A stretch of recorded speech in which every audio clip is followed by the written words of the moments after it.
Good evening and welcome to tonight's driver's ed class. We'll wait for everyone to jump in and join tonight's class. I want to say that it was a very busy day driving with some of you, and I was quite pleased with what I saw and how well people listened to instruction and tried to do some of the things that I thought would help do them well for their state exam, which is what we're going to be talking about tonight, what they're going to be looking for when you go for your driver's license. So I do have some openings for the next few days, and we're going to do sign-ups at the very end like we normally do. Let's see how many people. We got 15, so we're going to wait just a little bit longer, but while we're waiting for people, I will put up here on the board what we've got for times. So tomorrow I have 4 o'clock, and then Friday, whoop, that was a typo.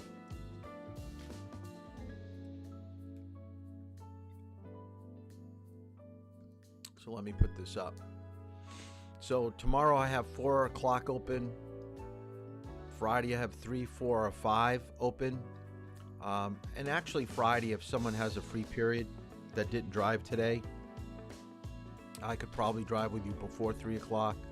I do have some time in the morning if people want to drive, but that's what we have. And then we'll do Saturday and Monday tomorrow. I always like doing just a couple days ahead of time. Unless you absolutely know a time on Saturday that you want to do, you can just shoot me a text at the end of tonight's program, and we can go from there. But that is what we've got going for drive times. I really want to fill that 4 o'clock tomorrow. I have someone from my last class that's taking a 5 o'clock time, and I've got someone tomorrow at 3, but no one at 4. So that would be very, very helpful. Tomorrow I'm going to be sending in, please put your name under the YouTube comments that you're here.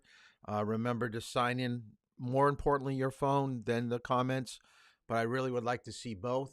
So I really would like this to be our way of communicating that you're here. So I'm not going to be able to read all the text messages that people are sending in right now, because it's very difficult to think about what I'm trying to say and look and read messages. I guess when you're teaching class and you hear someone ask a question, to hear it and respond to it's a lot easier than trying to read something and still talk. So I don't know if you can actually read something and comprehend it and still talk about something different. So good to see everybody jumping in, signing in. Wow. We've almost got a full class. I do know that someone isn't going to make it tonight, so we're only missing one person. So that is awesome. So I think we're right where we need to be. We left off, we're going to kind of pick up where we left off about being a safe driver. So I want to kind of finish up on some of the information that we were talking about last night just before we broke. And some people still have to do the pre-test. I've got to check online. The testing site that I use usually keeps the scores, but sometimes they do come through on my Toll Driving School at Gmail email, and I haven't seen a whole lot going through. So I've got to make sure that you guys are doing your pre-test. At the end of tonight's class, there will be more questions on Chapter 1 from the textbook, and there seems to be some confusion about what you need to do for homework. For homework, it is the chapter questions at the end of your reading, so it's not after each section, okay? Some of you did the section questions, which is fine. It shows that you did the reading, and I'm going to give you credit for it. But for the most part, I'm going to just look for the chapter questions being completed. It's easier for me to look at it and grade it and see whether you did it or not than to read all the comments on the section questions. So if you have any further questions on that, just text me later tonight when we go through. When we left off talking about young drivers and commentary driving, what are some of the terminologies that we could use to explain learning to drive, keywords? You have to understand that learning takes time. It is a process. And the more time that you put in reading, taking notes, listening to what I have to say, it will make more sense when you're out on the road. Just in the short amount of time that I drove with people today, just seeing how difficult it is for you to process all the information that's coming at you, whether it be signs, people, arrows on the road, traffic lights that are changing.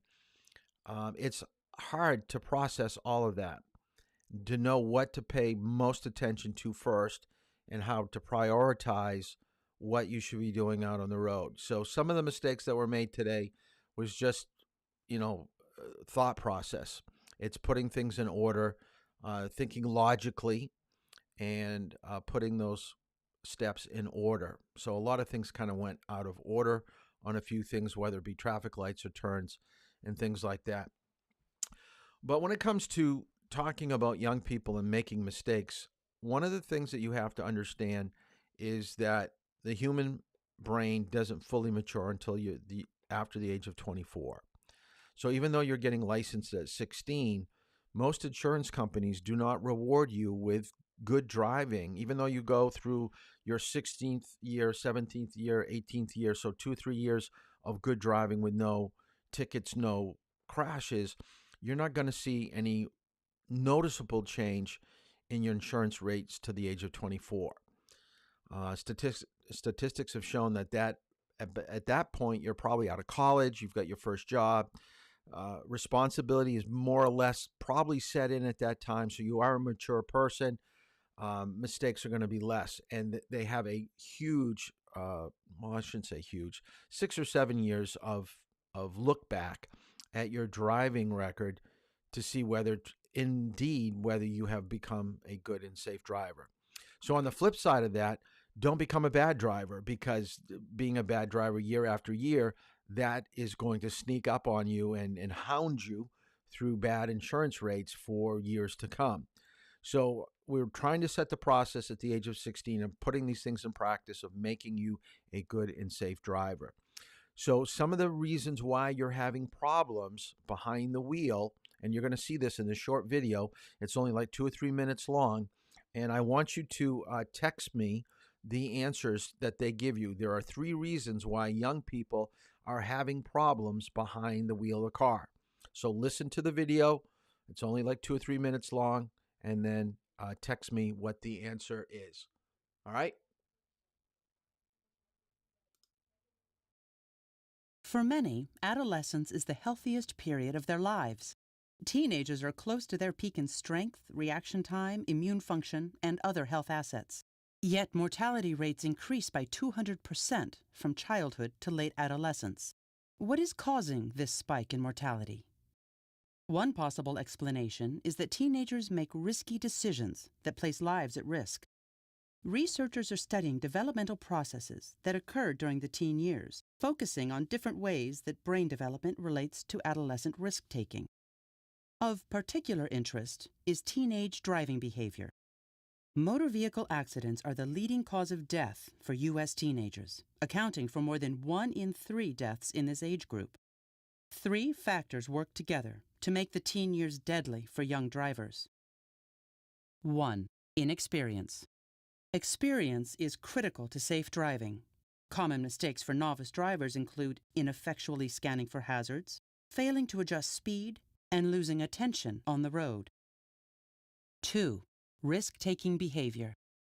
Teens assess the overall risk of driving appropriately, but improperly assess risk for single drives. The result is a teenager who believes she can handle hazardous situations, who is overconfident in her limited experience, and is less vigilant about safety.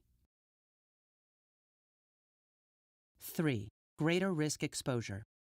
Social pressures often place teenagers in situations where they are driving at night, distracted by peers, or under the influence. The overconfidence and inexperience of the drivers exacerbates the risks associated with these conditions. Okay, so I want you to take a moment and I want you to think about what they just told you. I want you to write it down in your notes first, and then I want you to text it to me. All right, so what were the three categories or three situations that are causing you to have situations behind the wheel? I'll give you the correct answer in about 2 minutes. And while you write that down, I'll give you a few minutes so I won't be talking.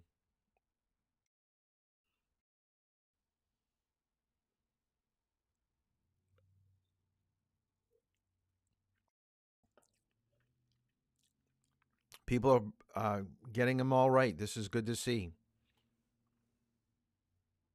Like I said, there's a little bit of a delay between what I'm saying and what I see for your comments coming up on the screen. And the nice thing, I not only see the comments from your text messages coming up on my computer screen, I can see who's here.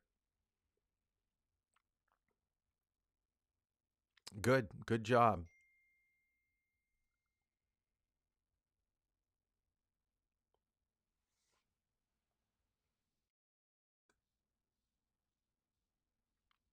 We've almost got half the class that are responding, so which is good. I'll put up the answer in just a moment.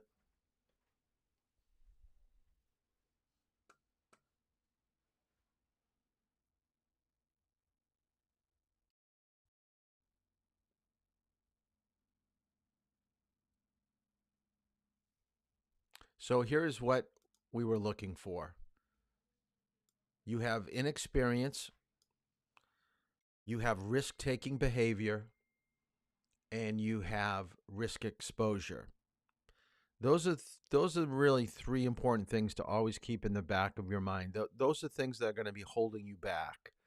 So this is what we've got to fight against when we're out driving. Because how do you get rid of inexperience? Have more experience, and have good experiences. Okay. You do learn from your mistakes, but you do learn from doing things correctly too. It just sets into place that, muscle memory. That's another thing I forgot to mention last night. Muscle memory is what we try to accomplish with repetition. So the more times that we make a turn, the more times that we go through intersections, your mind is remembering what you're doing right, and it's getting to be that concrete reaction that we're trying to instill in you when you're driving. Now, there's one last thing that Andy Pilgrim talked about, and I didn't show it last night, so I'll show it right now. And when I first saw it, I had to think for a moment and how it, applies to driving. When you only think that there is a yellow line separating you with oncoming traffic, and at any moment, and for any reason, someone could cross over and be right in front of your vehicle at a very high rate of speed. That's pretty scary. I think this is why a lot of people are so nervous about learning to drive when they don't feel they have complete control of the vehicle. And then they start to question, how much control do other people have on the roadway? And if they come towards me, what am I going to do? But the more that we drive and we see that people don't cross over that center line, they really don't get too close to me, then you start to get that confidence, which is good, but you don't want to have that false sense of confidence, meaning that it's never going to happen. It should always be lingering in the back of your mind that something bad could happen. That's the what if game. You should always be driving thinking, what if that car does cross the center line? What if that light does change? What if, the person in front of me slams on their brakes really hard? Can I still stop my vehicle? You always have to think what if when you're driving. He came up with two concepts. One concept is that if you are being distracted while you're driving, so you know that you're doing something wrong, you're not paying attention to driving any longer, you're doing something in the car that has nothing to do with driving, meaning picking up a cheeseburger, looking at your phone, changing the radio, that has no use of you to you as a driver.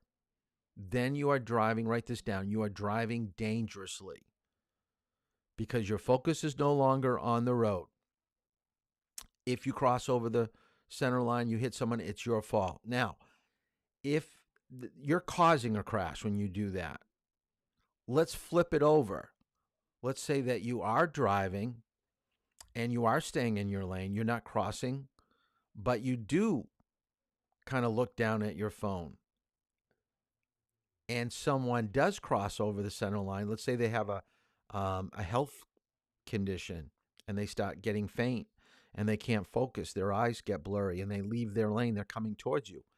If you're looking at your radio, if you're looking at picking up some food, even though you're staying in your lane, you're going the speed, nobody could tell that you're doing anything wrong. Think about this. You're staying in your lane, you're going the speed limit, you look like a normal driver, but yet you're not seeing what's happening in front of you because you are distracted.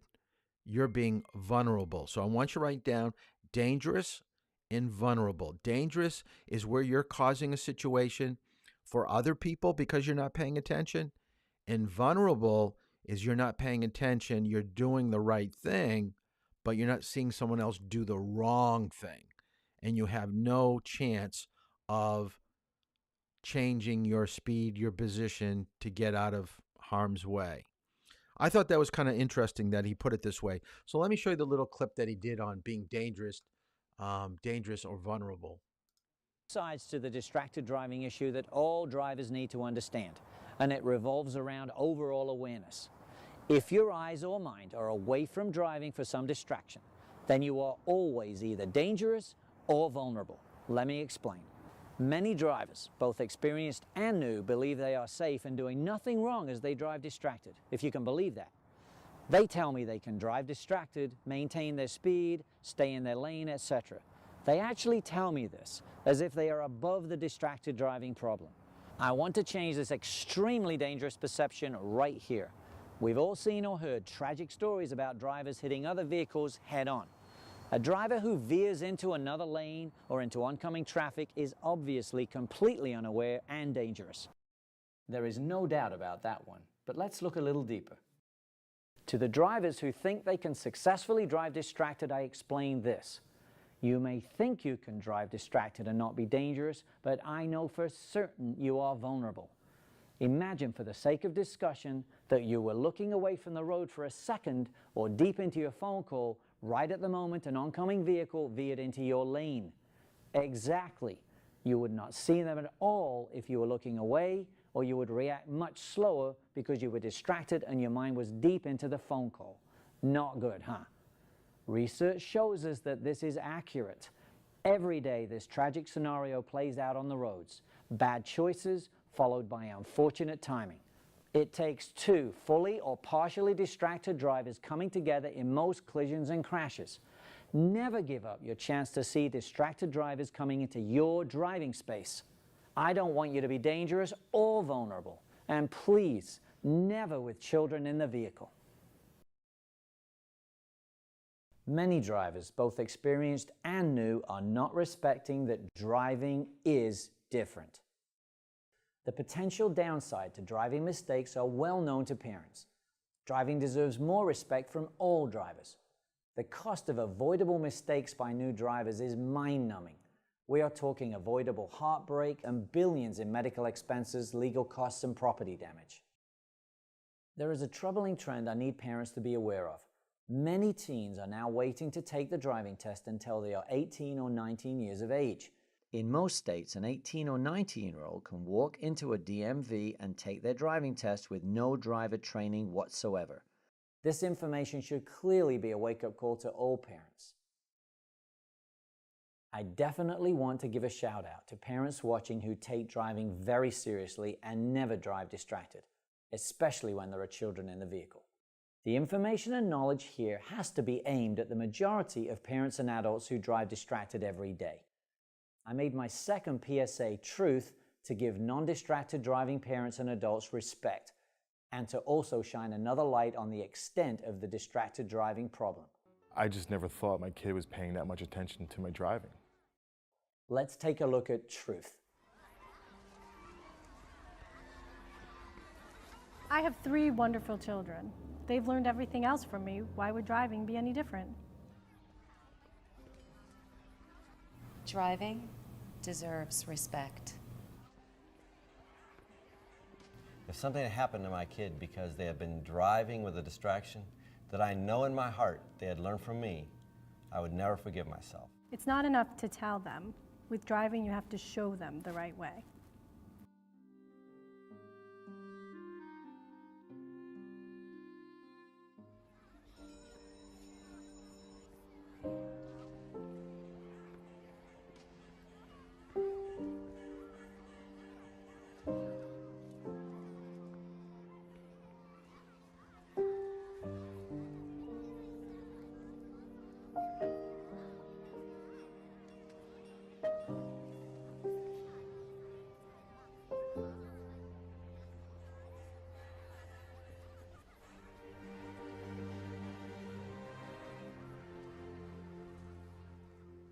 So I think he did a pretty good job of laying it out, is that, we're becoming a creature of habit. And who do we learn from? We learn the most from our parents. A driver's ed teacher will hopefully have some influence, but this is a very short program. After 6 months, you're not going to remember everything from this class. Hopefully some important techniques and information about driving safely, but you're going to continually see your family members driving. And if you see that they're doing it, you're thinking, why can't I? And that's the problem that you're going to have to fight, is that you've got to realize that anything that you do that takes your attention away from driving is a distraction. That's why today, everybody that drove, you notice I did not have the radio on at all. I wanted to make sure that you heard my instruction and that I could hear your comments that you were making to me. Not that I'm against having music being played, but there has to be some level of understanding of what is taking place, and that is, learning to drive. And when we stop focusing only on what we're doing in the car, like listening to music or eating, texting to people, you're not really driving anymore. You're doing other things. So keep your attention truly focused on driving. Now, when he talked about licensing, that's what we're going to get into right now, because we didn't get into it too much last night. So we're going to kind of go through this somewhat quickly. I do want to go over some terminology that I want you to know. And this is more from the state manual than it is about responsible driving in section or chapter 1 that you had to read. I do want you to write down, driving is not a right. Just because you're 16 or turning 18 doesn't mean that you're going to get a license. There are some people that just never do because they do not show the knowledge or the skill behind the wheel that they're capable of driving a vehicle. So we always say that driving is not a right. It is a privilege. Remember, the state can take away your privilege to drive. Now, the police have to give you a ticket. There has to be a reason why they're taking it away once you receive a license. And you do have a chance to have a hearing and explain why you shouldn't have to lose your license. But there are some people that just for whatever reason show that they do not feel that they need to obey law, and they drive erratically, dangerously, sometimes without a license, like on a suspended license, or drinking and driving, drugging and driving, and we want these people off the road. So the state manual, I don't call it a manual anymore, I call it a state pamphlet. It basically just goes over basic laws, rules, regulations. Now, do we cover everything in driver's ed on traffic law? Absolutely not. We're just scratching the surface, just to give you a good basis of once you get out on the road to be able to drive safely. So there are some questions that you may ask me that I don't even know what the answers are. I would have to look at the traffic book, and law has changed. I was at a Zoom meeting with some driver's ed teachers probably about 3 weeks ago, and we were having a debate about a new law that just got passed within like the last year, and half of us didn't even know it.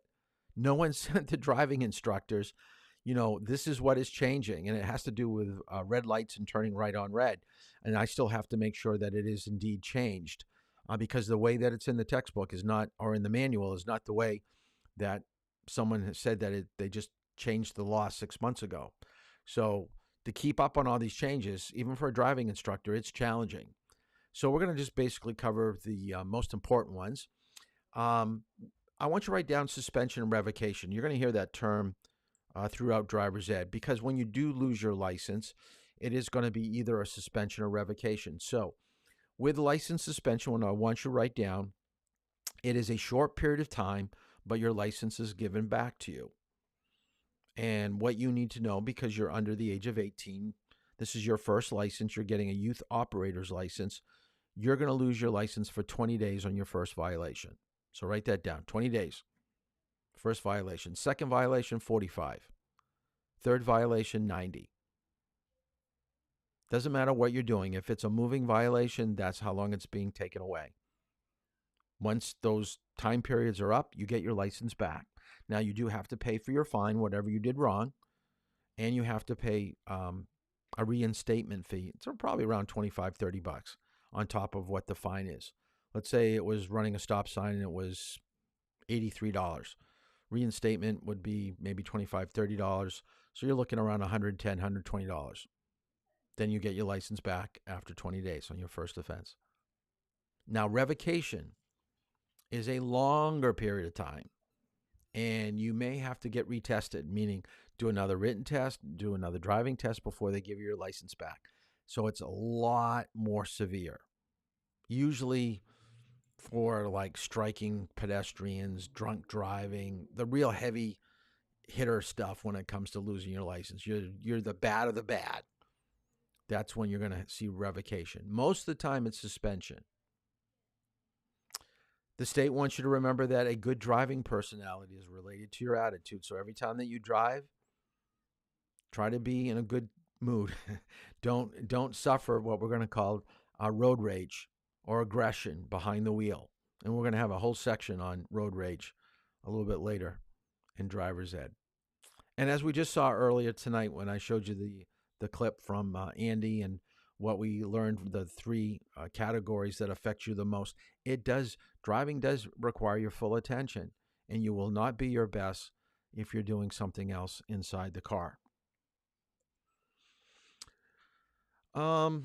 When you go for your driver's license, write this down. There are 19 locations that do testing, and you are eligible to go to any testing site that you want. Now, I know this summer, some of my students, I had one that went to Manchester. I know one went to Concord.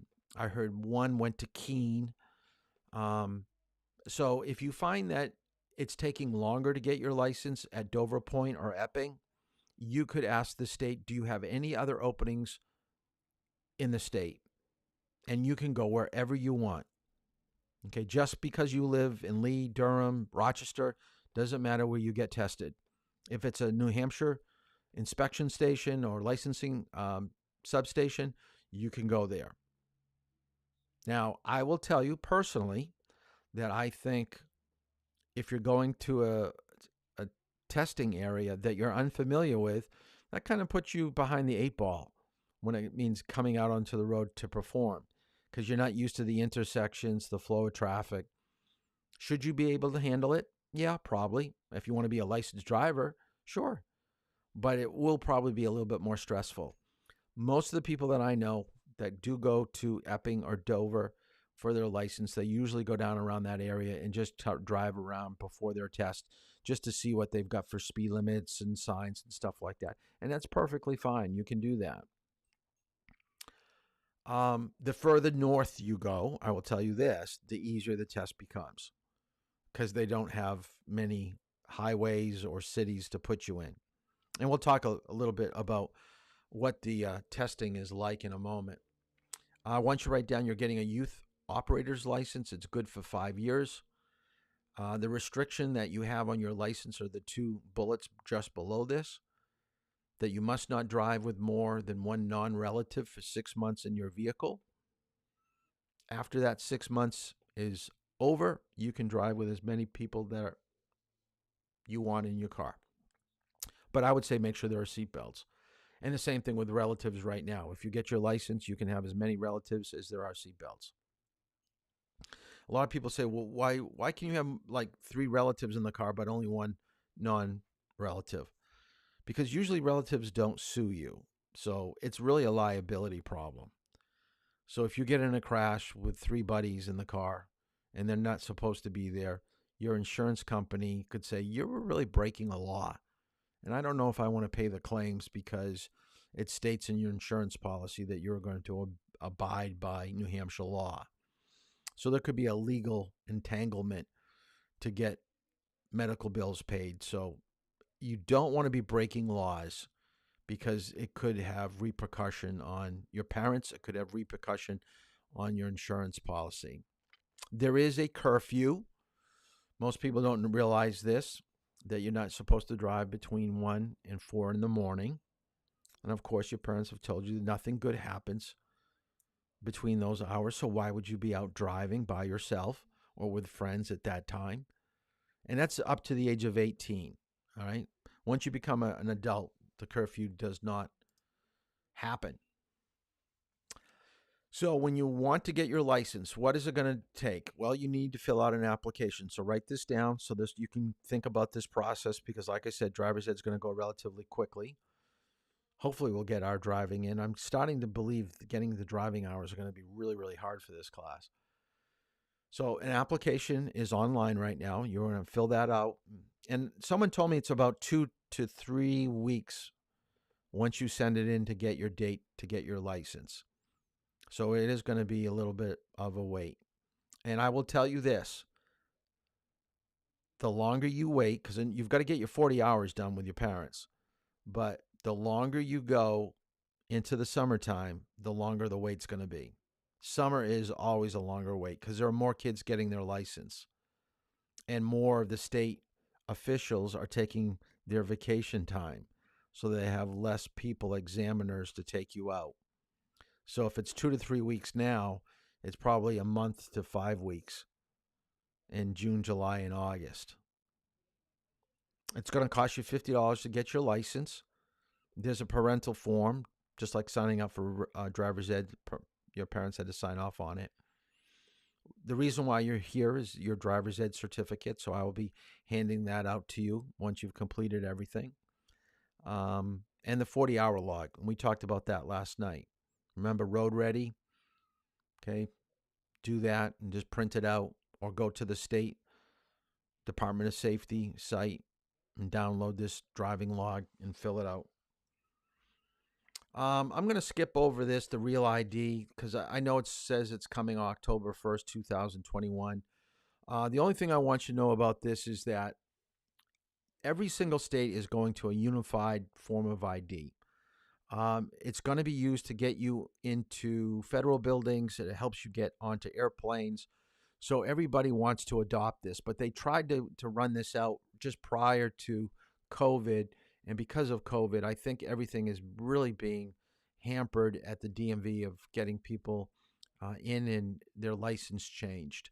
Because just like I just said, your license is good for every 5 years. So a lot of people, don't have to renew their license till maybe 2023 or 24, but they're going to have to change it over earlier because of the Real ID requirement. And basically it's that circle with the star. That is going to be the, when someone looks at your license, they can tell right off. So whether it be TSA at the airport or somebody at a federal building, they just look at your license really quick and they can tell whether this is legit or not. And that's what we're trying to do. So just realize that this could be something that's going to affect you because you're getting your license, within 6-7 months of October, and they may request you to get it. Practice driving, I think you already know that you have to be 15 and a half. You do have to log it with your parents. They need to be paying attention. And try to stay within the borders. I mentioned that last night. And the person needs to be at least 25 years of age when they're driving with you. Okay, so having an older brother that's 20, 21 just doesn't cut it. But But what you do on your own, I mean, I never check, I never ask for you to show me your 40-hour log. I may ask you how it's going. Where are you located time-wise? Are you just at the beginning, halfway through? Because it does help me understand what you've had for experience and what to expect to see behind the wheel once you're driving. So when you go for your driving test, you need to bring 2 forms of ID, one being your original birth certificate. So most of you have given me a copy, which I appreciate. So the original should be someplace safe at home. You're going to have to bring this when you go. Passport, visa, school ID will also be acceptable as a form of ID. Make sure your vehicle is in good driving condition. Make sure it's a vehicle that you're familiar with. You don't want to be tested on a car that you don't feel comfortable with, because you'll probably make mistakes. That's the testing site in Dover. Notice the do not enter sign. I've had students, after they've gone out with a licensing examiner, they're almost back to the testing site, and it looks like they've probably passed, and then they do something foolish and they go in the wrong way to the DMV. So if you go in this way, coming back after your test, they'll fail you, okay, because you're not supposed to go in that way. That's the only way you can get out. When you go to customer service booth, they will basically collect your paperwork. They will check your IDs. They will collect a fee, and that they will tell you when your test will be. Now, I believe they're doing most of this online now, but you still do have to check in with the service desk. Now, what I think is smart, and this is not from the manual, but I included it up here on the bullet, is plan out your day. Realize that you may be sitting there for a little bit of time. It's not going to be in 10, 15 minutes and out in 10, 15 minutes. So plan on about an hour, hour and a half if they give you a scheduled time. When you go for your test, whether it be your written or your driving test, I would highly recommend get a good night's sleep, so be rested. Dress like you would if you're being interviewed, because they're going to take a picture of you. So this picture is going to be your picture on your driver's license for the next 5 years. So I wouldn't be going in a tattered T-shirt or a hoodie, that you don't want to be seen in. And make sure you vacuum out your car. Put in an air freshener. Nothing is going to, start off on the wrong foot is getting into a car that has Burger King, wrappers on the floor, and it smells like someone left a cheeseburger on the back seat. It's not going to be too enjoyable for them. So bring a car that's in good shape, mechanically, smells well, and you're dressed like you would for an interview. So there's DMV now. I do believe they've spaced things out. This was before COVID. So just realize that now with COVID, they may only have a couple seats open. That's why they're giving out time. Now, there are 3 steps or 3 parts to your driver's test that you need to know. And I will test you on this, so make sure you write this down. The eye test is first. I can't give you an eye test, but I highly recommend that if you have glasses, contacts, try to get them rechecked. I just had mine done last week. I'm getting new glasses. I think my license is up in July. That's when my birthday is. So I wanted to make sure that my eyes are going to be ready for my new license. You need to be able to read 20/30 with one eye, and in both eyes you need to read 20/40. So before they let you take the written test, you do the eye test. So now you've passed the eye test. They bring you to a little room, and then they give you a written test. Now, the written test is 40 questions long. You have to score an 80. So if it's 40 questions, that means you have to have 32 correct answers. Once you hit 32 correct answers, the test ends. And then you move on to the driving portion. Now, the picture that you have in front of you is the guy in the pink is a driver's ed teacher at a school in Merrimack. And the person to the right is someone that works for the Department of Safety. And probably about 10 years ago, they switched over from a paper test to a computer test. And we had a chance to go to Concord and take a look at the format, some of the questions, and we were able to do a couple, run-throughs. So they told me, and I asked, I said, do you mind me just standing in the back and just kind of filming what's going on? So I'm going to show you someone taking a test. Now, it's really not that difficult. And your pre-test, a lot of people said, can I take the pre-test over? I just want to see what you got for a raw score. This is how the midterm and my final is going to be. So most of your questions are going to be like the questions that you had last night. I did not expect you to do well. I was quite surprised if you did do well, because there was a lot of numbers, and how would you know that unless you read the manual or just guessed? So everybody should have been probably in the 50s or 60s. If you got 70s or 80s, congratulations. You probably, better scored than most people. But I wanted to give you some idea of when you look at a question and you just don't have an idea of what the answer is. It's pretty scary, and it's going to be nerve-wracking when you go for your driver's test and you go, I don't remember covering this in driver's ed, or I don't remember reading this. Remember, there's just so much that we can do in the time that we have. So make sure you do your reading. I'll try to cover everything that I possibly can in the manual. I use the textbook every once in a while just to kind of add to the topic, like we had for tonight with highway transportation system, which I hope to get to soon.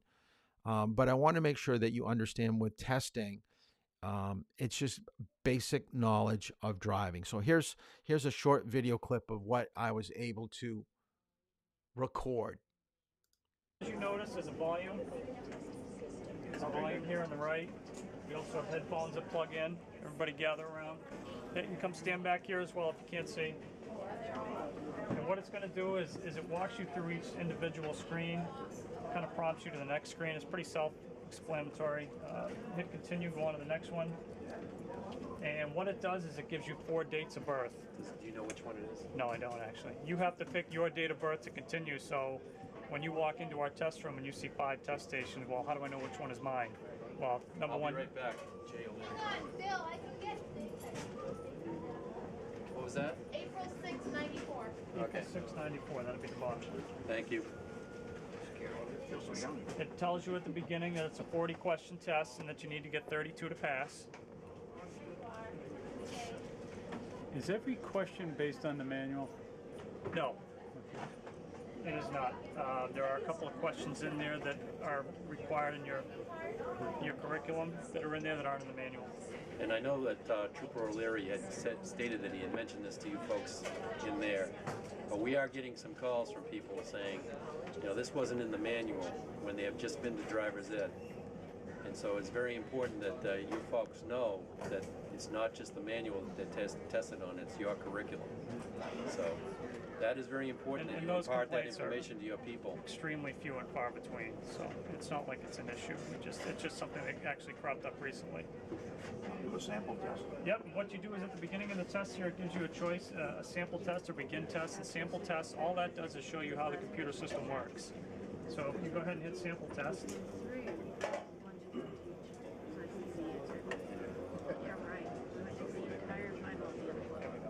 Shows you a picture of a horse and asks you what it is. Pretty simple. Here's a great part about this test. When you pick an answer, it's going to ask you to confirm that answer.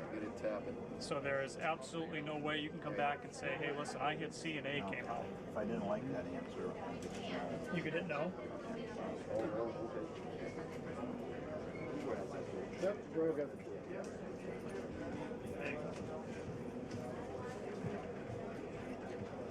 This might have to be recalibrated. We haven't used it that this much, one hasn't been used in a couple months. But it is, the touch screen is usually instant. Takes a second to catch up. That'll ask you to confirm your answer. Is that correct? Yes. And at this point, because it's just a sample, it's not going to tell you if you got it right or wrong. It's just so that you know where to touch the screen and what pressure to use, things like that. Go ahead, begin test. Okay, take his license away.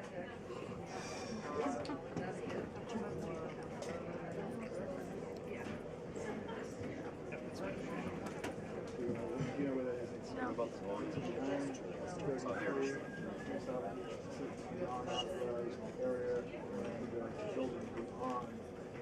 It's going to ask you to confirm your answer.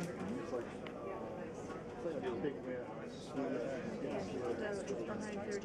Yeah, on the left-hand side, you drive down the road. You have the road between the old Probably has to be ordered, hasn't been used as well. You haven't recognized it, it'll just take a second. Thank you. But as you go, it'll have your time at the bottom, and there's a lot of great features that were built in with this system. Number one, the quick pass fail, like I said, when you get to the point where you no longer need to continue, whether you're passing or failing, it'll let you know. Skipping the question portion, if the power goes out, here's a great question. When this system stops, and we've had it happen a couple times already, it stops the time, stops you at that question. When the power comes back on, you go back to your machine and you start with the date of birth all over again, and then as soon as you select the first question you left on, the time starts up again. And we've been doing this since, we've had this system implemented here since April. I think we've had maybe 3 people time out on tests. It doesn't happen very often. Can we videotape the whole thing so that you can have 30 of the questions? Yeah. Could we do that? All what, 2,000 different tests that you have? Get the time. My students need all the help they can get, Jake. Come on. You know what it was like, Jake? Come on. I'm just afraid Gordon's going to end up by It losing his recognizes license. it's just going really Well, how do you slow. know it recognizes? Because you can see the yes change. Oh, I see. Yep, it depresses it. This side, please. This is what they call a computer. So this should give you just a basic idea of what the test is like. And if you looked at the questions really closely, they're not that complicated. Now, there will be some questions that are harder than others. But when a pedestrian walks in front of you, if you're not getting that answer correct, even right now, okay, we've got issues. Okay, whether you really should be behind the wheel of a car. The last question was a picture of wrong way. Do not enter. I'm sorry, do not enter. Wrong way would have been solid red square. So 10 questions of the 40 will be signs. The other 30 would be situational. Some from the manual, some from my PowerPoint, maybe something closely related to the textbook because there are different textbooks other companies, driving schools are using. So for the most part, it's what we're covering here in class. The average person takes 12 to 13 minutes to do a 40-question test. It's really not that complicated. If you did the pretest, I think I saw that most people are answering those 30 questions within like 7 or 8 minutes. So you guys are going through it pretty quick.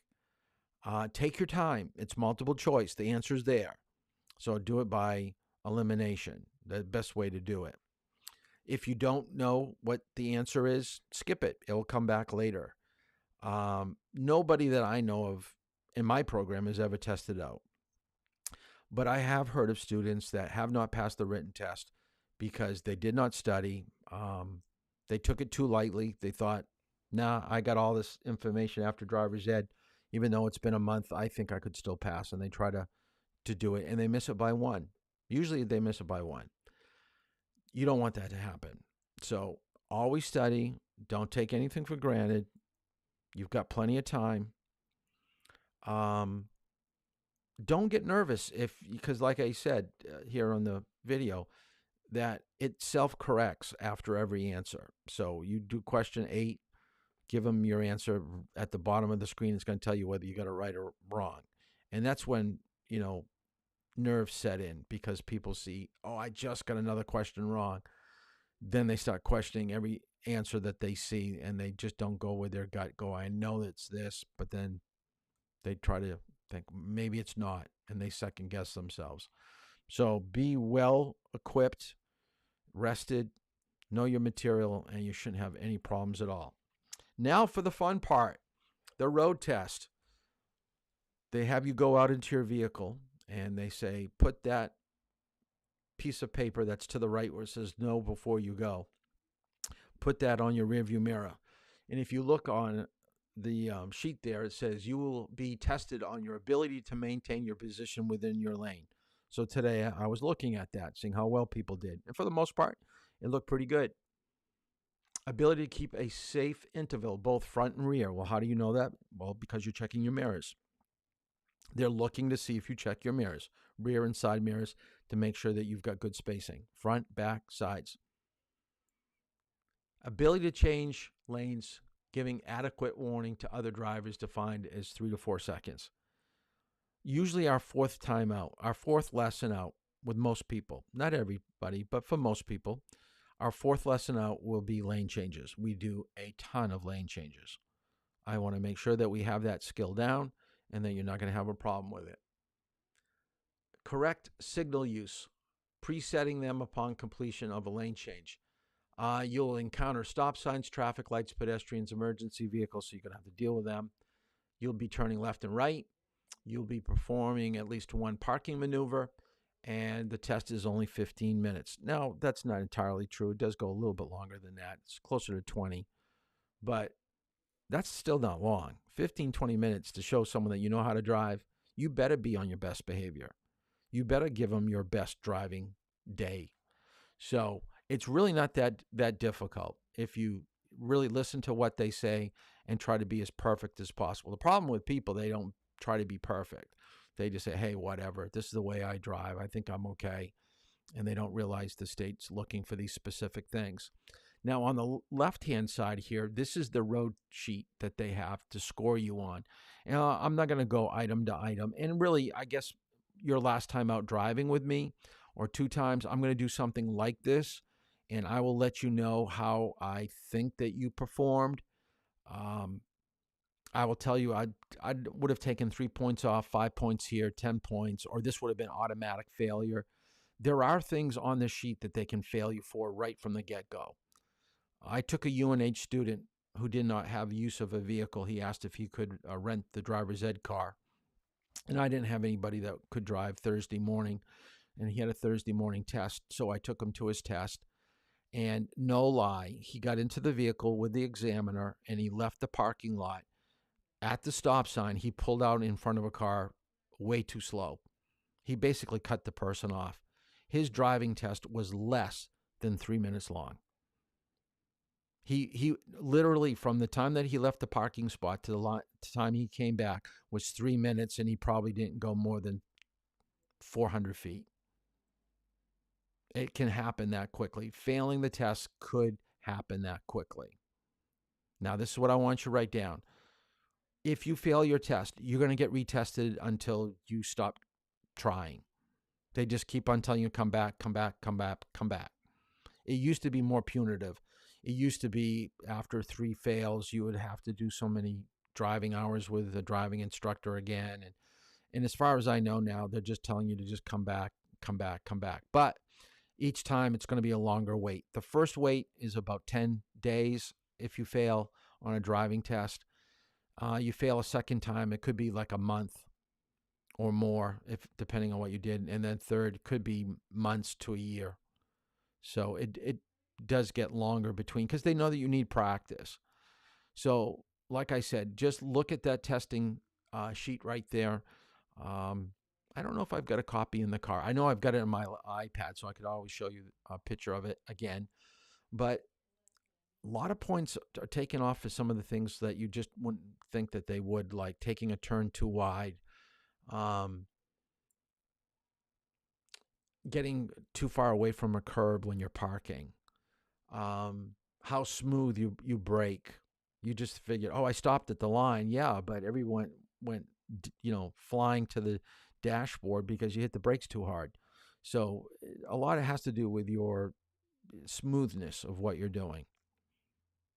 But I would say that 80 to 90% of the people that I take in as a driver's ed student pass. So we've got a pretty good rate. It's probably closer to 90 than 80. But some people don't test well, whether it be written or driving. But just keep on going back. The only thing I want you to know here is you're getting an operator's driver's license, but it's classified as a youth operator's license. And this is what I want you to write down. You could drive a vehicle up to 26,000 pounds. That's pretty heavy. So these U-Haul trucks you could drive, because they know once you get out of high school and into college, you may be moving into dorms and things like that. You're going to need something a little bit bigger than a van or a SUV. So the U-Haul trucks that they have fall within this classification. We're going to have a whole section on motorcycle licenses near the end, so I'm not going to get into that. And anything that has a motor. So notice motor-driven cycle, moped license. Those are different licenses. And at the top, a commercial driver's license, you can't get to the age of 18. So we're not going to even really talk about that. We'll talk about large trucks on a highway and how to drive next to some of these commercial trucks. But to get a driver's license as a driver, we're just not going to spend any time on that. The only thing I want you to know here is that there will be restrictions on your license if you have medical situations. The only thing that I think is really pertinent to you is the top one, and that's corrective lenses. So write down corrective lenses, because some of you wear glasses. So you're going to have to wear your glasses for your eye test. So you're going to have glasses on when you drive. Mechanical aid is C. Prosthetic aid is D. Automatic transmission is E. Outside mirrors for people that are hard of hearing, F. Limited to daylight only is G. And I believe this is IID, is ignition interlock device. When we talk about alcohol and drugs, we'll get into this a little bit deeper. But for a lot of people that have multiple drunk driving convictions, in order to ever drive again, they have to have their car equipped with a device that would detect alcohol on their breath before the car would start up. So that is a restriction that's on your license. We've already spoken about your license running out in 5 years from your date of birth. The cost is always $50 until they go up on that cost. 2 months before your license expires, you'll be sent a reminder in the mail. It's your responsibility to renew your driver's license. So like I told you, I think mine is up this July. So I've been living here for a while, so it should be coming in the mail. But I do know if I don't get it in June, I'm going to contact the DMV and put the ball in motion to make sure that I get it on time so I don't have an expired license. So when you're driving a motor vehicle, write this down. I will test you on this. This you need to know. Once you get your driver's license, it should be with you at all times. Be in your purse, be in your wallet, in your pocket, someplace that you can show a police officer if he asks for it. Registration should be kept in your glove compartment. Okay, registration shows who owns the vehicle. And we're going to talk about registration in a moment, and we're going to talk about titling. Okay, but registration is in your glove compartment. It shows the name of the owner and his address and a little bit about the vehicle, make, model, stuff like that, year it was made. So title, and I'm going to go over this real quick. Just write down title of a vehicle shows ownership. To get a title, it's usually right around $25, and you usually get it at the town clerk.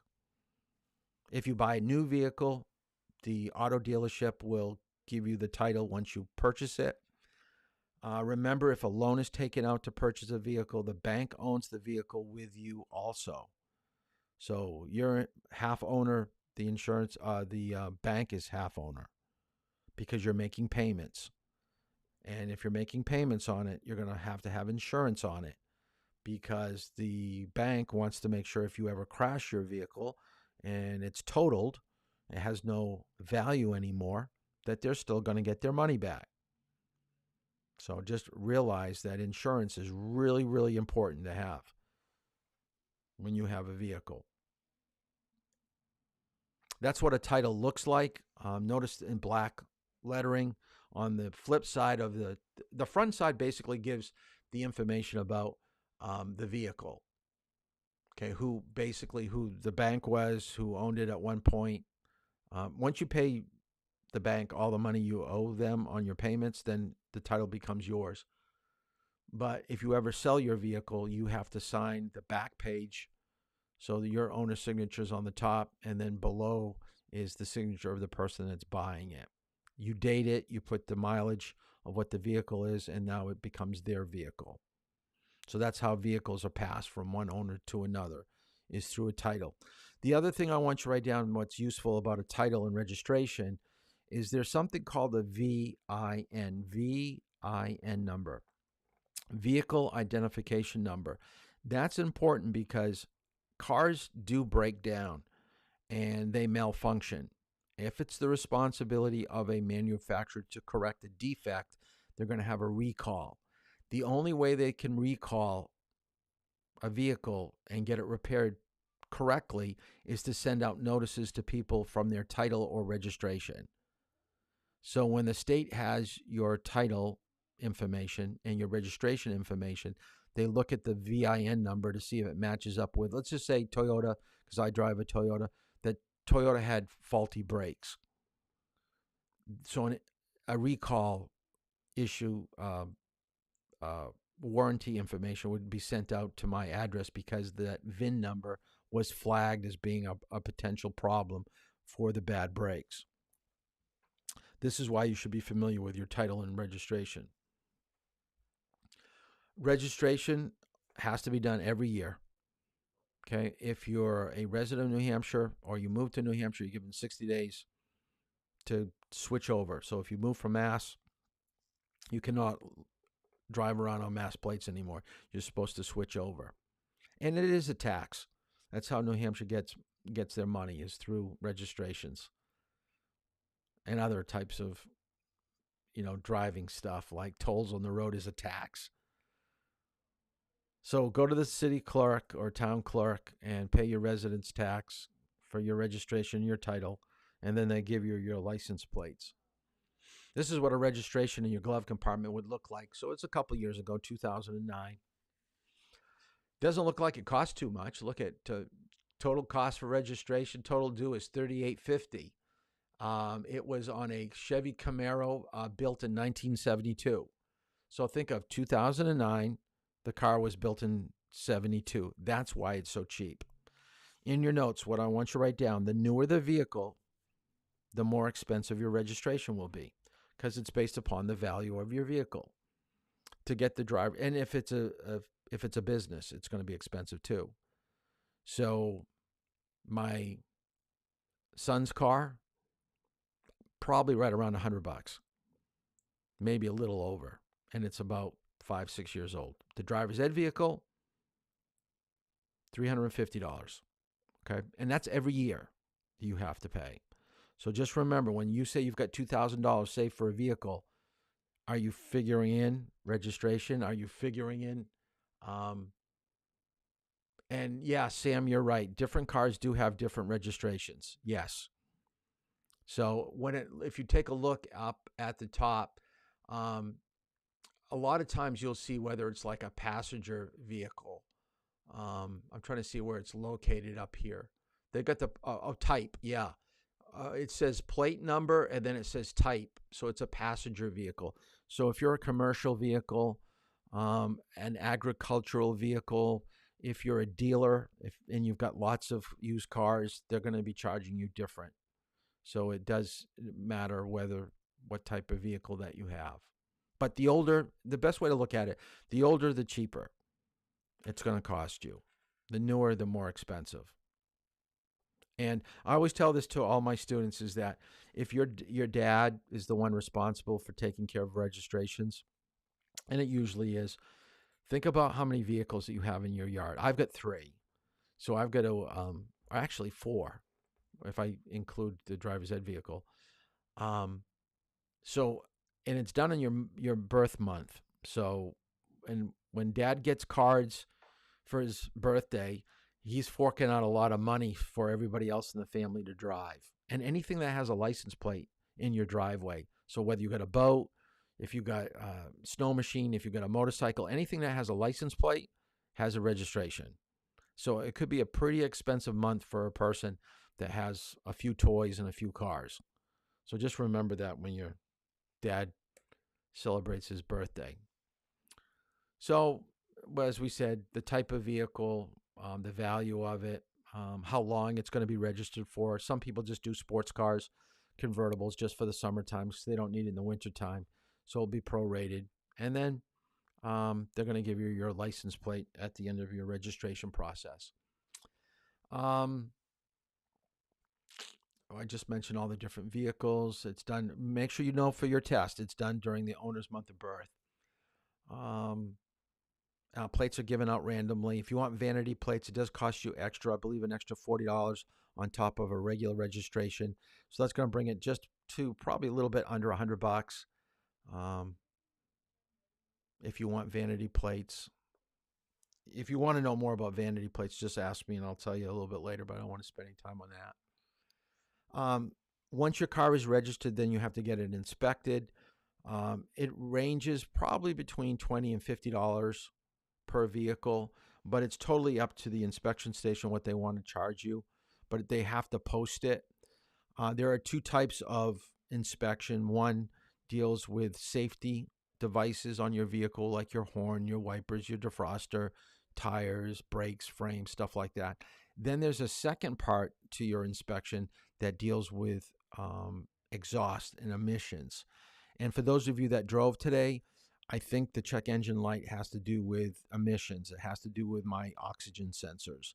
So there's a good chance I'm going to have new oxygen sensors put in the driver's ed car.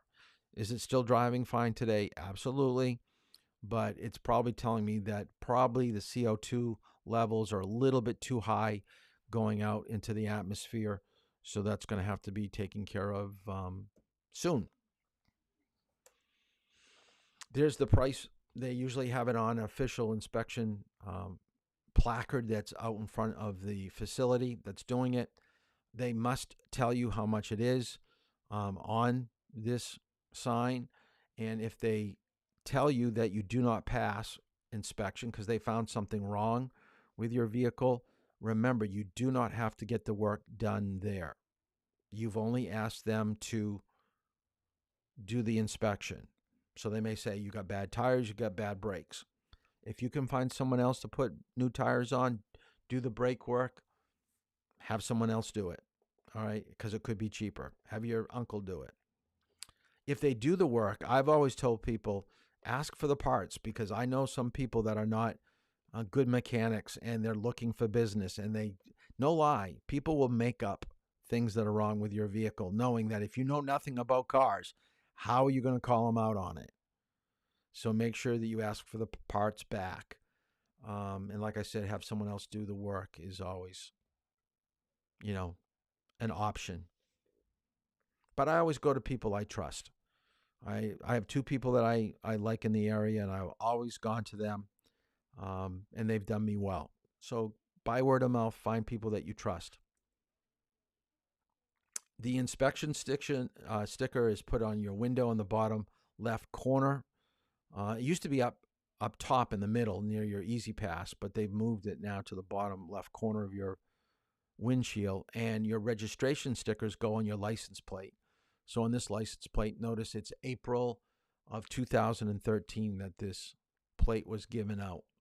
And that has to be, if you've ever seen a police officer hanging out at a toll booth at the beginning of the month, he's not looking for people that don't pay the toll. He's looking for people that haven't had their car inspected or registered right. So it's a very easy ticket for a person to forget about getting, or, if it's not your responsibility for doing the registration, it's very easy to forget about it because it's the husband that does it. So the kids and the wife may not realize the dad was so busy that he forgot, oh yeah, I forgot to do the registration this month. You drive a month later into the next month, then you're going to have some issues. Don't fake it. Don't try to make up your own. I know you don't want to pay for registration. You don't want to pay for inspection. I get it. But when you start trying to make out your own, and this is a bad copy of what an inspection sticker would look like. Not good.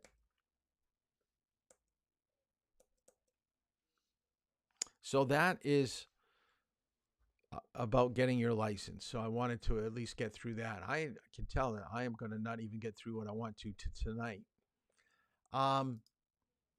What you had for reading, and we'll try to get through as much as we possibly can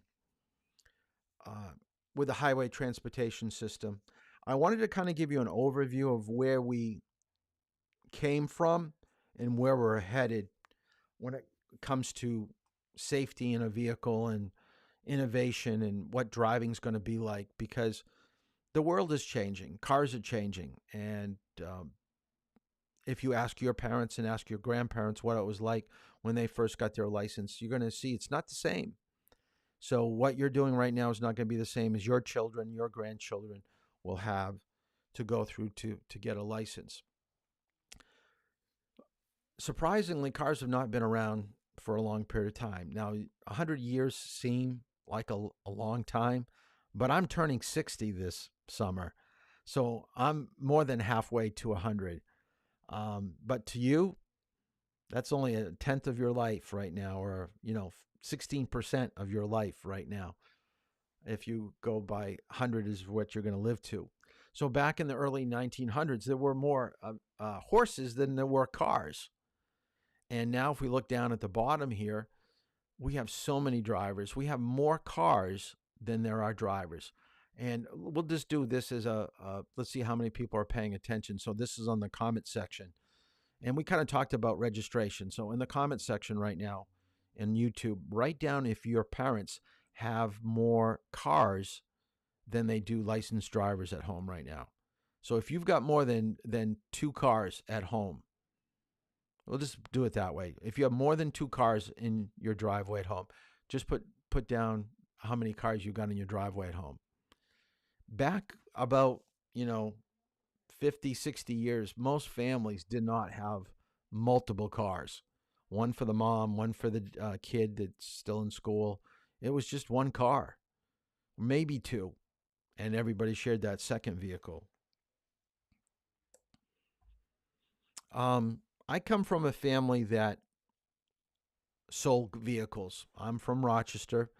My grandfather had a car dealership here in Rochester, and this is a picture of his dealership. And look at what the cars look like. They all look the same. There was very little differences in what a vehicle looked like.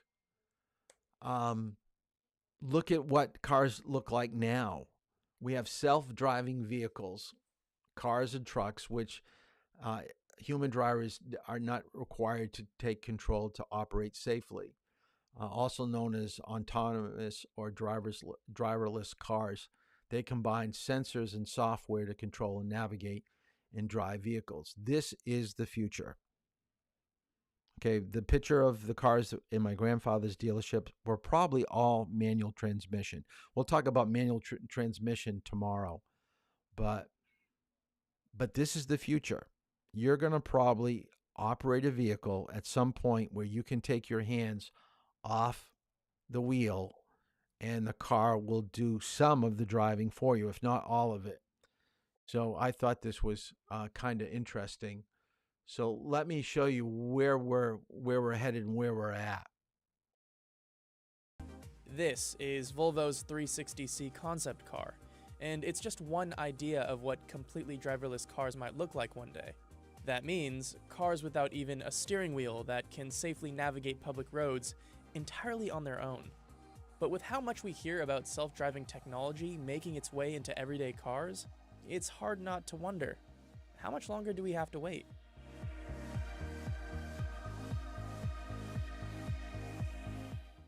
Understanding just how far we've come with self-driving technology can be a bit tricky. To help define how sophisticated the automated technology actually is, the Society of Automotive Engineers classifies these systems using 5 levels. Level 1 is driver assistance, where the vehicle is able to control steering or braking, but not both simultaneously. Level 2 is partial automation, where the car can assist with both steering and braking simultaneously, but your attention is required on the road at all times. Both Tesla's Autopilot and General Motors' Super Cruise are examples of this. Level 3 is conditional automation, where certain circumstances allow the car to handle most aspects of driving, and the driver has the ability to temporarily take their eyes off the road. Level 4 is high automation, where, in the right conditions, the car can take full control, giving the driver a chance to focus on other tasks. And level 5 is full automation. In this hypothetical situation, the car drives you, and there isn't even a steering wheel. So what level are we currently at? Most experts would agree, somewhere between levels 2 and 3. However, one of their biggest concerns is the public's misconception that we're much further along. There's an incredible amount of confusion in the general public around the context of self-driving. In our survey data here, 23% of respondents believe that a self-driving vehicle is available for purchase today. And a lot of that has to do with statements by Elon Musk and others talking about the driverless capabilities and the self-driving capabilities of vehicles. These are systems that are made to assist the driver under the supervision of a driver. So, is it simply the limits of these automated systems that's holding us back? Actually, there are a number of other factors in the way. For starters, our roads. Simply put, many roads, especially in the United States, are too much of a mess to support cars that can drive by themselves. So while many individuals out there are really working on the development of self-reliant automation, in essence, a robot that's fully capable of making its own decisions in today's infrastructure, the reality is today's infrastructure is not well equipped for autonomy. In essence, potholes, poor lane markings, and all the other crumbling aspects of our nation's infrastructure aren't going to support high-tech well. In addition to more public roads needing signs and lane markings that self-driving cars can clearly make out, vehicles need to be wirelessly connected with that traffic infrastructure, as well as one another, in order to interact with the world around them flawlessly. Fortunately, automakers like Volvo already have technology that allows their cars to communicate with each other and alert drivers of hazards via a cloud-based network. This type of connected technology is being tested even further within driverless cars at M-City, a 32-acre mock city and testing facility at the University of Michigan. So what are connected vehicles? When we say connected at M-City, we're really referring not to streaming Netflix into your passenger seat so much. That's a pretty solved problem in industry.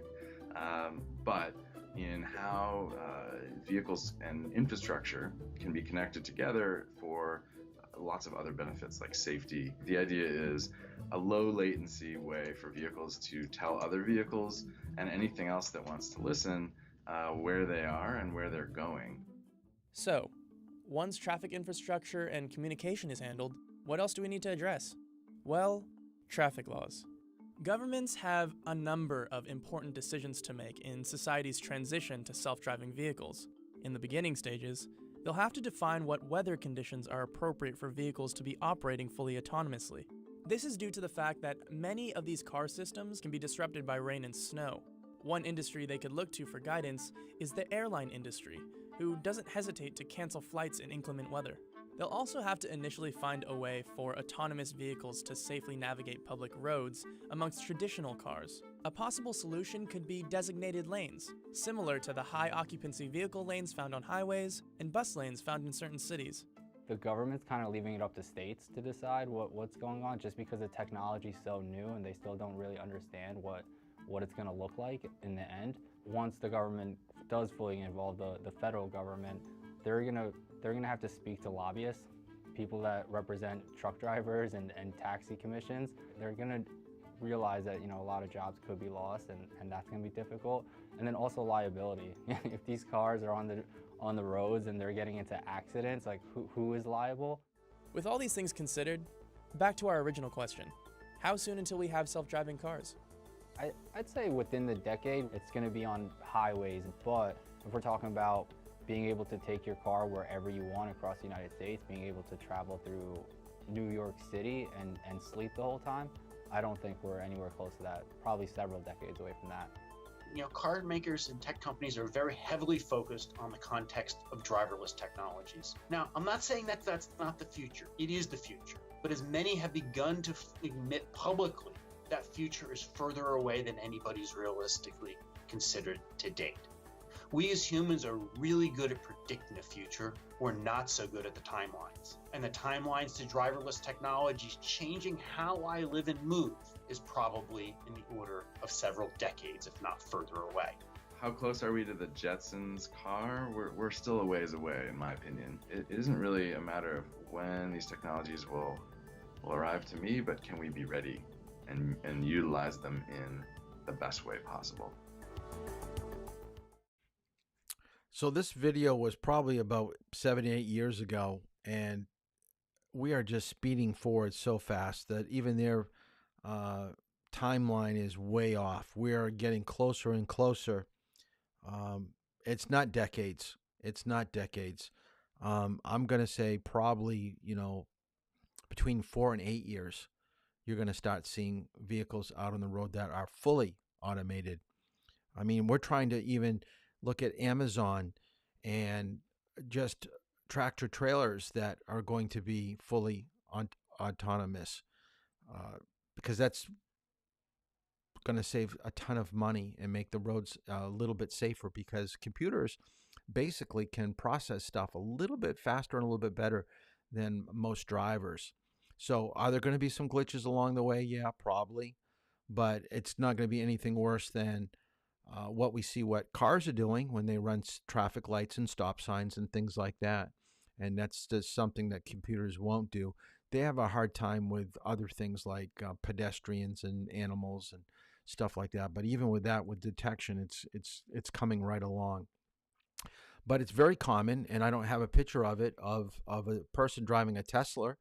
I mean, a Tesla now can be partially self-automated, where you aren't supposed to be, fully away from the steering wheel, but you can take your hands off like we see in the picture right here and be paying attention and understand what's happening up ahead.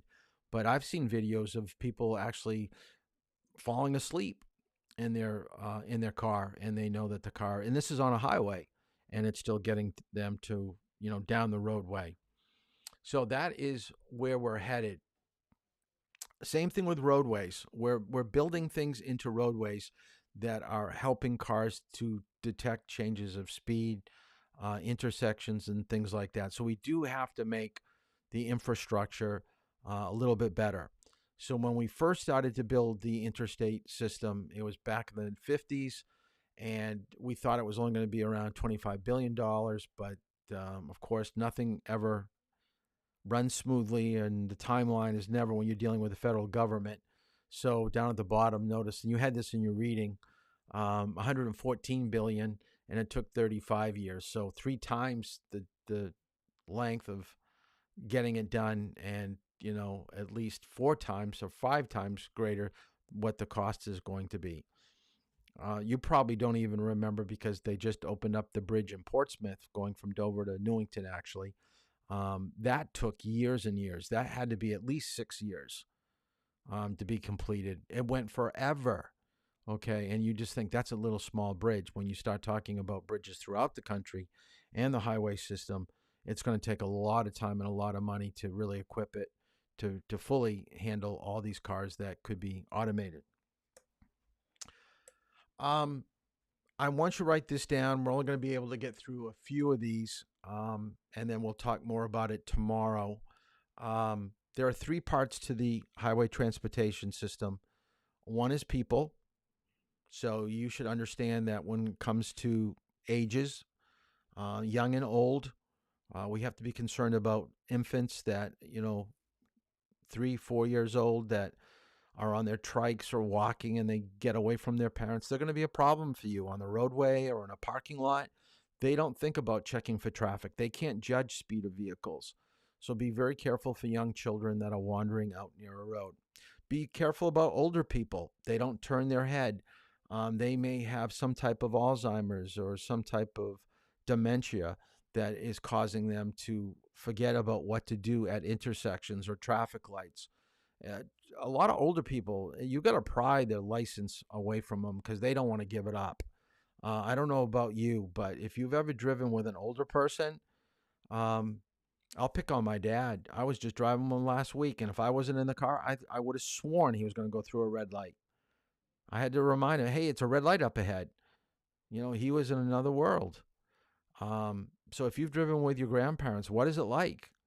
Do you think that they're safe? Okay, there comes a time when you've got to give up that license. The second part of the HTS is vehicles. And if we were in class, this is where I like having everybody in class. We would go around, there's 23 of you in this class. I like going around the room and seeing how many different types of vehicles that we could come up with. And I just put some of the most common, run-of-the-mill types of vehicles: passenger, SUV, trucks, tractor trailers, motorcycles, bikes. And now, believe it or not, anything that has wheels, write this down, anything that has wheels is considered a vehicle. So technically, skateboarders and rollerbladers are supposed to be out on the road and not on sidewalks. But a lot of other things that we've come up with over the years, fire trucks, police cars, ambulances, logging trucks, ice cream trucks, Amazon trucks. Let's see what we've got. Convertibles.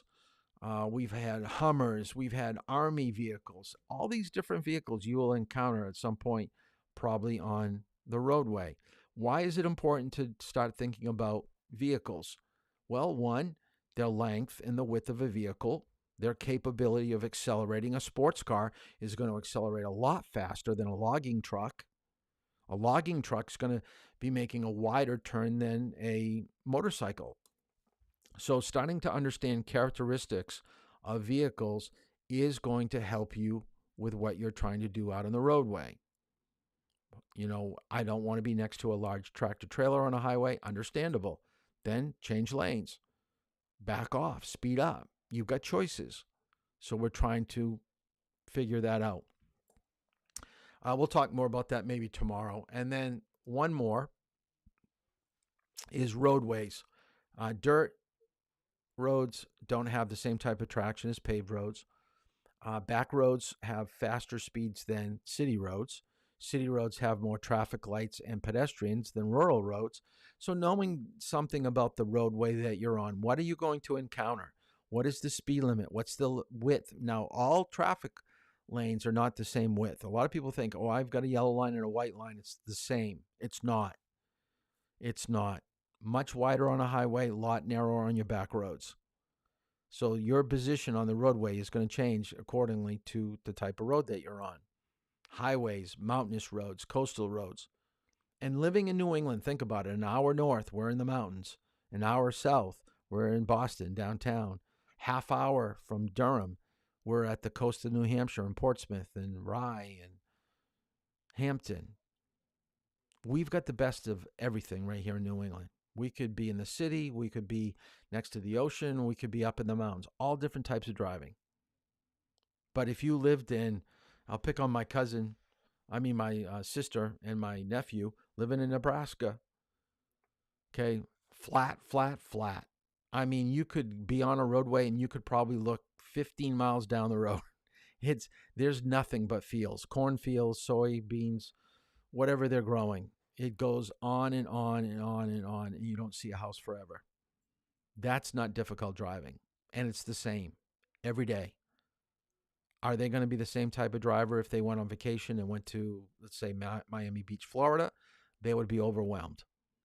They would be overwhelmed. Even an adult driver that has only lived in a rural area of the country, if they go on vacation and have to do a rental and they drive in the city, it stresses them out.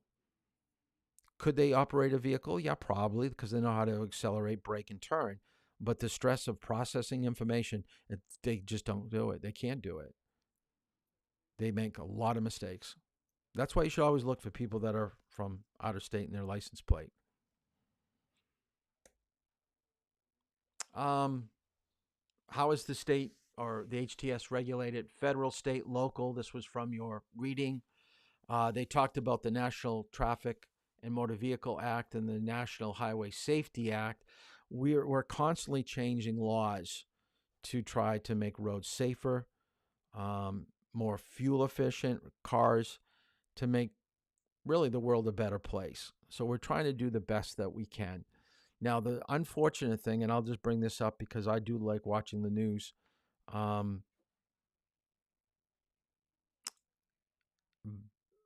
President Biden's, I believe he's transportation head, Pete Buttigieg, whatever his name is. He is trying to implement a tax on vehicles on how many miles it drives. Now, that's going to be bad for anybody that has to commute to work like an hour. So they're going to tax you on how many miles that you drive. Buttigieg, that's his name. So that's not going to be good for driver's ed cars because we drive about 40,000, 50,000 miles a year. So if they charge you 10, 15 cents for every mile that you drive, that adds up. That adds up. Like today, that probably would have been, about $15, $20. And you do that every day. That's $100 a week and $400 a month. That's a big tax. So we are changing. Laws are constantly being changed. So we've got to be on top of these things.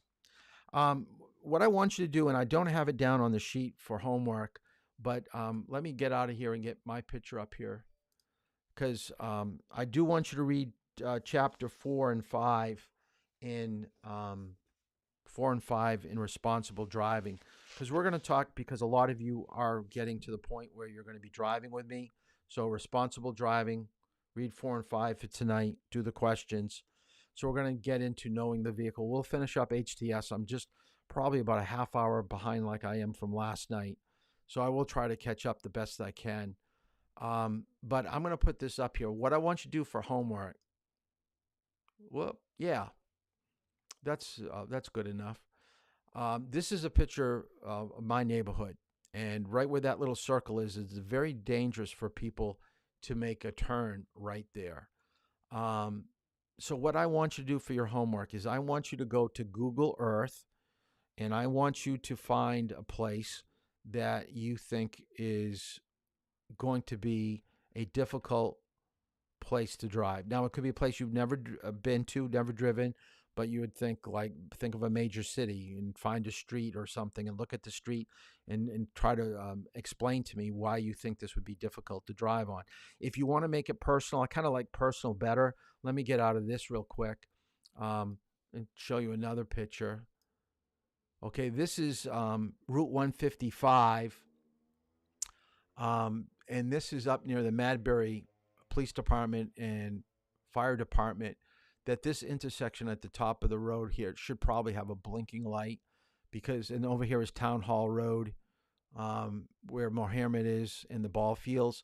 It's very hard to get out of some of these side roads, so I would recommend the state or the city to take down some of the trees to make an extra lane, maybe put up a blinking light. So think of some place that is unsafe that you've driven or you've been by when your parents have been driving. Try to find what the name of the street is and then go to Google Earth and just give me about a paragraph of what makes it dangerous, what could be done to make it better. We're going to talk a little bit about road design tomorrow at the beginning of class, and then get into knowing the vehicle. We'll talk about the inside of the driver's ed car. Most of you got my spiel today when you drove, so we'll do that. I'm going to put up here one last time. Let's see if I can get it up here. For tomorrow, I need someone, please, please, please. I need someone that will commit to drive at 4 o'clock. I'm also looking for someone that can come to the school and drive at 3, 4, and 5 on Friday. We'll deal with Saturday tomorrow for the most part. So I've got 4 spots. The other thing you could do, if those don't work, please text me and let me know when you're available to drive. I'm getting a very bad feeling that your availability to drive is going to be difficult. So it's going to really be hard to get a lot of people completed. So you've got to make sacrifices, whether it be finding a grandparent or a brother or sister or a friend, someone to get you to the school so we can drive. You got to open up some time, because if not, it's going to be months and months before we're done driving. 20 people, that's 200 hours of driving. I can't do 3-4 hours a day and get everybody done. So lunches, study halls, anything that you've got free, please text me and let me know what you have, okay, available. But tomorrow, 4 o'clock, Friday, 3, 4, 5. If you could do early on Friday, I can do that too. But just let me know what that is. So do your reading, do the Google Earth, and at the end of the chapters, just the chapter test is what I'm looking for. That will be your homework.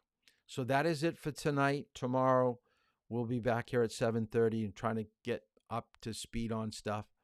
I know we're supposed to get some rain, so it's good to learn how to drive in rain. But thanks for hanging in there for tonight.